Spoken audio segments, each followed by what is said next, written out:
what's up guys? Donny B here.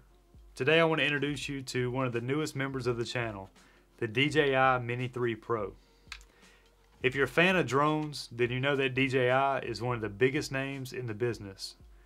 They've been making top of the line drones for years, and the Mini series has been a favorite of many hobbyists and professionals alike. But with the Mini 3 Pro, they've really taken things to the next level.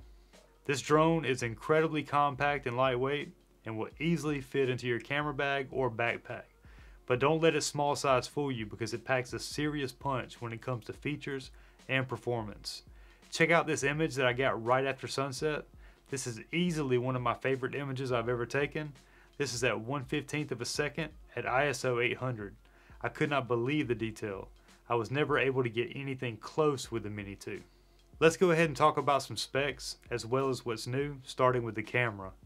It's grown in size from a 1/2.3 12 megapixel sensor to a 1/1.3 48 megapixel sensor that can now record up to 4K 60 and 120p in 1080. No HDR in 4K 60 though, that's capped off at 30 frames per second. The field of view is a 24mm full frame equivalent, and the gimbal has been completely redesigned to allow room for the camera to rotate for vertical photos and video.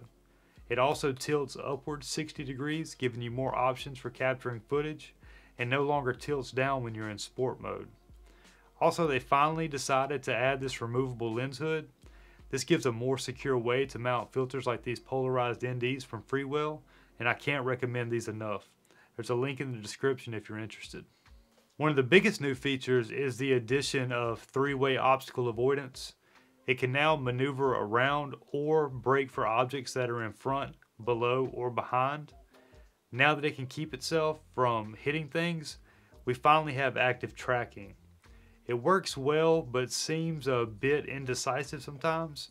I haven't had a lot of time playing with this feature due to the crappy weather and wind that we've been having, so I'm not going to go too deep into it right now, but I plan to do a video on it soon, so be sure to subscribe so you don't miss it. It did follow me walking Snoot without any major issues, but it did seem like it couldn't decide on how far away it wanted to follow, but it never lost me. I even tried to confuse it by running around, but it kept me right in the center of the frame like some sort of Black Mirror episode. Battery life is great, and you even have some options. By default, it comes with a 2540 milliamp hour battery that will give you 34 minutes of flight in windless conditions with obstacle avoidance turned off. That's a little bit of fine print for you. And new to the Mini 3 is a 3850 milliamp hour that gives you 47 minutes of flying with the same fine print as the other. The extended battery is the exact same size and shape as the other, just heavier, and this does put you over that 249 gram threshold. And while we're talking about the whole under 249 grams you can fly anywhere thing, I just want to take a second to say, and this is only in the US, but the FAA still does require you to, this is for recreational flying in the US. The FAA still does require you to take a safety test. It's called Trust, and it's a requirement. The test is very simple, and you can take it as many times as it takes to pass. And then you can print a card or certificate that looks like this. It says Trust on it. I've never been asked to show it, nor have I ever had an issue regarding authorities, but they do ask that you do it. It costs nothing, and the way I see it is if we can abide by the very simple rules that they have now, then maybe that will keep new rules from being created in the future. I'm sure I'll get roasted in the comments for even bringing it up, but if you would, while you're down there, go ahead and hit that like and subscribe. I'm trying to get to 1,000 subs, and we're getting closer by the day, so I could use your help. So go ahead and hit that subscribe. And when you go to purchase the Mini 3, there are a few different packages you can choose from. You can buy just the drone and use your older mode, or you can buy it with the new DJI RC. That is truly amazing. Yeah, I mean, it's nice. But then you can add the Fly More kit that either has the 34-minute or the 47-minute battery, along with a charging hub, some extra propellers, and a case to put it in. You can also do what I did and buy one that is refurbished and save a ton of money. The batteries are capable of 30-watt charging and take about an hour and a half to fully charge all three of them. And they do charge sequentially, like one after the other, not all three at the same time. Regardless of what battery you decide to go with, I assure you that you will put them in the wrong way the first few times you do it. Kind of like a USB cable. You stick it in, you gotta turn it and do it again. Let's look at some of the footage. All of this is in normal color profile and 8-bit H.264. 10-bit D-Cine-like is available for those of you that like to color grade. For most of us though, normal profile it works great. Learning to color grade is one of my goals this year, but in the meantime, I'm focusing on just learning how to edit. Before I get into the very few disappointments that I do have, I want to go over this new remote. This thing is almost like holding my camera. You half press the shutter button for autofocus. There's a wheel that controls shutter speed, along with mappable buttons on the back. You can even lock exposure by tapping the screen and then sliding your finger up and down like on your phone. And in video mode, you have the normal scroll wheel for controlling the gimbal on the left, and they added a wheel on the right for controlling zoom. There's a dedicated button for recording and a dedicated shutter button that will put you into photo mode just by pressing it.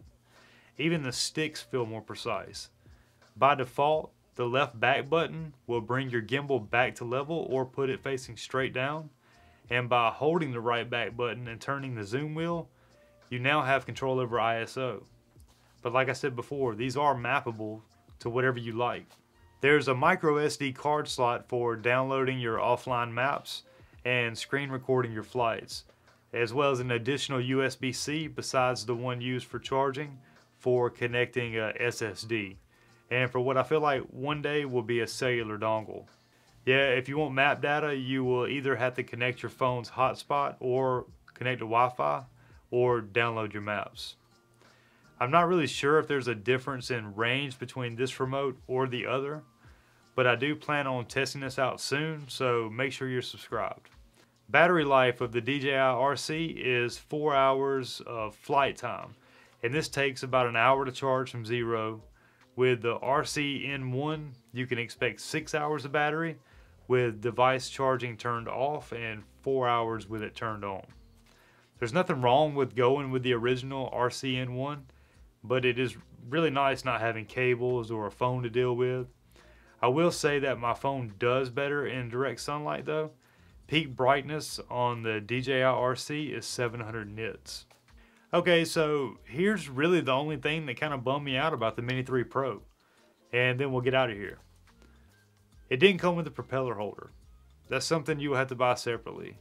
Or not if it doesn't bother you. Or if you've never had the Mini 2, then you really wouldn't know the difference anyway. Luckily, there are some third parties that make them, like this one from PLND. I think Skyreet makes them too. There's nothing special about this one other than it was orange, and I like orange. And it was $10, but I'll leave a link in the description as well as some other options. It does protect the bottom sensor, so in my opinion, it's worth it just for that. I also ordered a gimbal cover that protects the front sensors, but it hasn't arrived yet. Other than that, I'm completely satisfied and can't wait to keep on getting some amazing footage with it. Well, that's going to do it for this one. Just know that I really appreciate each and every one of y'all. I hope you know that. Don't forget to subscribe and hit the like button and check out some of the affiliate links down below. It's mainly how this channel is funded, but you know, I can't do it without you. I wouldn't do it without you. So, as always, take care of yourselves. You know you deserve it, and we'll see you on the next one. Peace.